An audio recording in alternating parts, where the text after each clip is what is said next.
So guys, gumagawa tayo ng ating embutido.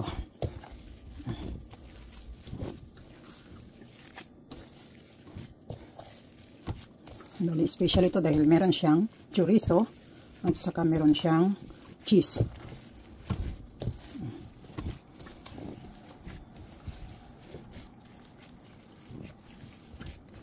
Bali, 6 kilos itong gagawin natin. Kaya mahirap anuin. mahirap himayin. Ay, tawag nito? I-mix. Kasi, habang inaano mo yung karne, minamasa mo is nagkaano siya, lumalabas yung lagkit niya. Kahit hindi ka masyadong maglagay ng breadcrumbs. Kasi maglalagkit siya ng pusa pag minamasahe mo yung karne.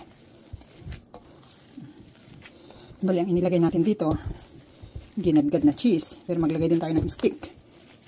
Tapos bell pepper, red at saka green. Tapos pepper, salt, ketchup, oyster sauce, asin, konting asukal. Kasi yung isang customer ko is ayaw ng may raisin. Kaya mamaya, yung iba, lagyan natin siya ng raisin. Kasi yung iba, gusto rin ng may raisin. Kaya lagyan na lang natin siya ng condensed milk doon sa isa na ayaw ng raisin para matamis-tamis. Tinatamad na akong mag-ano ng camera ko, kaya holder. Kaya nakatutok na lang siya. Kaya dyan lang muna kayo.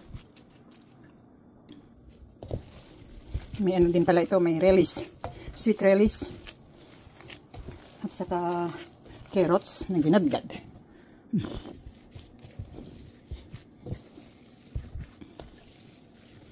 Saka yung ano, breadcrumbs natin. Ang gamit ko is Japanese style na breadcrumbs. Tansya-tansya lang. Kung paano ko tinitikman ito, nagpreprito ako sa kawali ng konti para titikman ko kung okay na yung lasa. Ganun lang ang ano ko. Tansya-tansya. Yan. Mag-test tayo sa kawali. Ganyan guys, oh. Magte-test tayo ng ating embutido kung tama na yung lasa. Yan na yung ano natin, prinito natin. Ito na siya guys, oh. Tikman natin kung may lasa na siya.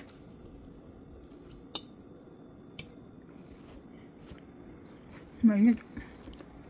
Ang bango.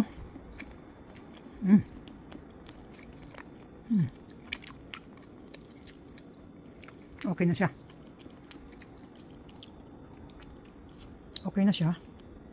Kapag nilagyan pa natin siya ng ano, hotdog at saka cheese.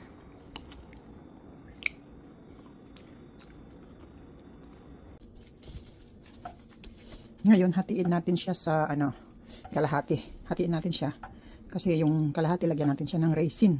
Yung kalahati, walang raisin.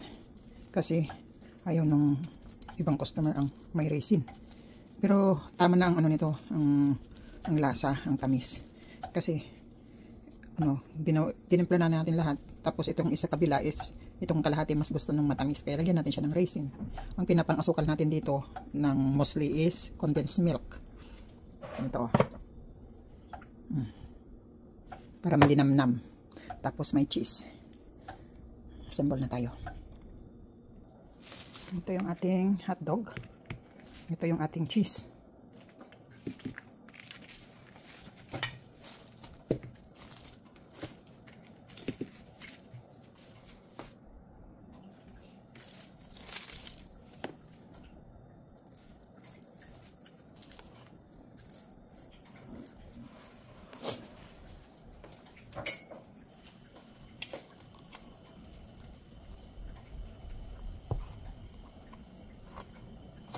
Isang cup.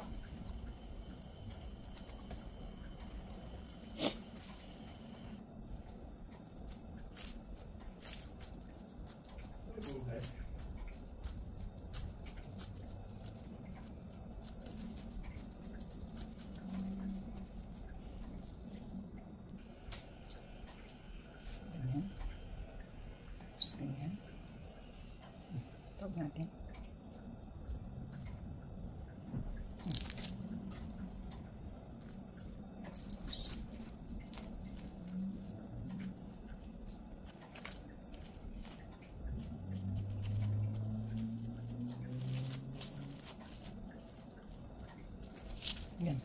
Saka natin siya balutin ng foil para hindi tatagos yung niya, yung juice niya pagka naglaga tayo.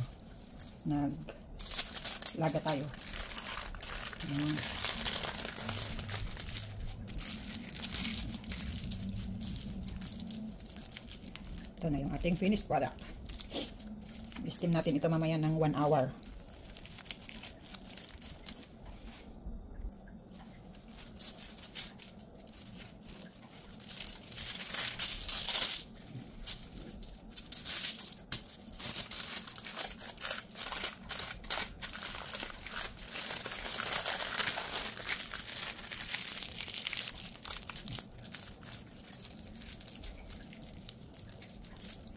Yan.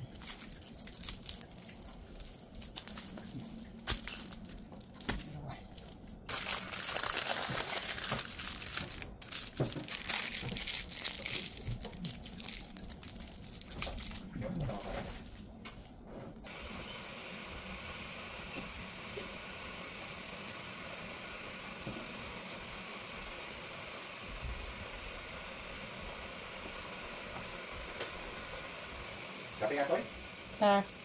Bata? Oh.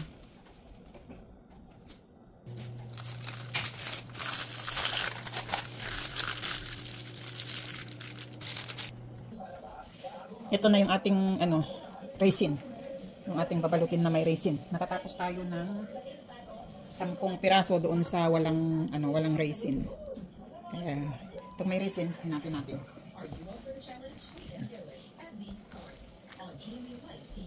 Kasi ito medyo matamis-tamis.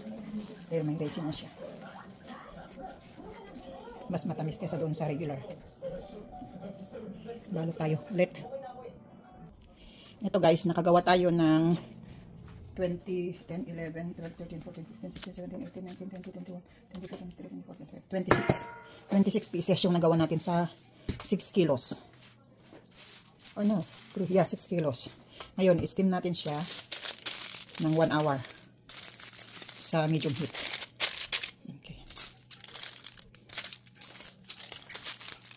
Malalaki. 1 cup. Ang measurement ko is 1 cup. Bale, ang pagbenta natin dito is $10 ang isa.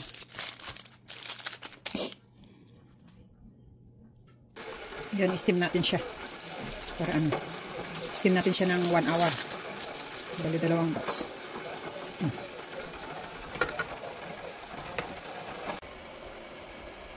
Gumagawa tayo ng pork empanada. Malalaki siya. Saka tupig.